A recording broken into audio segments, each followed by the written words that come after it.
With an attendee population of 185,000 people, the Tokyo Game Show is easily the most popular video game convention on this side of the globe. This year, I was able to spend a few hours with some of the most anticipated upcoming titles. At the Tecmo booth, there were two demos for the upcoming PS3 exclusive Quantum Theory. Aesthetically, it looks like a mixture of Devil May Cry and Gears of War, but plays exactly like the latter. Sadly, at this time, climbing this demonic tower is more of a chore than fun. The AI, both partner and enemy, is nearly non-existent. Getting unstuck from cover can be a real chore, and making sure you're in the right place to pull off the dodge roll quicktime events requires nothing less than clairvoyance. But the worst part is the constant and nauseating screen shaking as the tower remakes itself. They have 6 months till release to address these problems, but as it stands now, this game is not worth buying. Pixel Junk Shooter, on the other hand, is more than ready to go.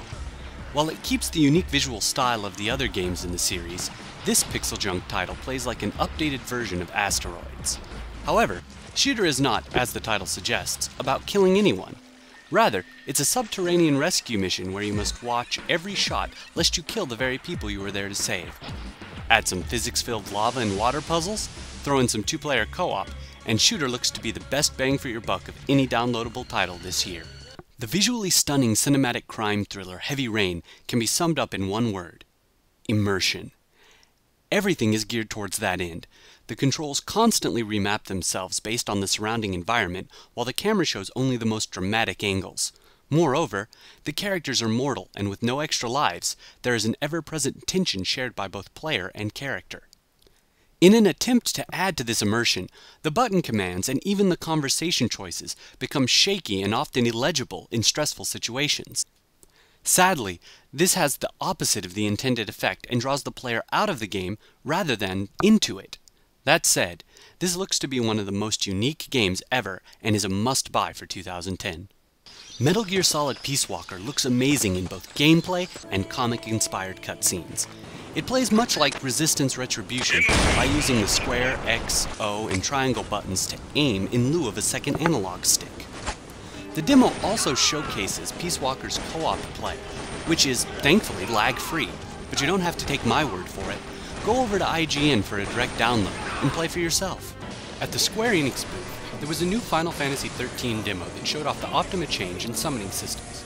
By performing an Optima change, the character's tactics change on the fly to perform a specific role in the party: physical attacker, defense, white mage, black mage, and so on. Summoning, on the other hand, involves a character exchanging places or mounting a summoned beast, thus gaining access to powerful attacks for a set amount of time.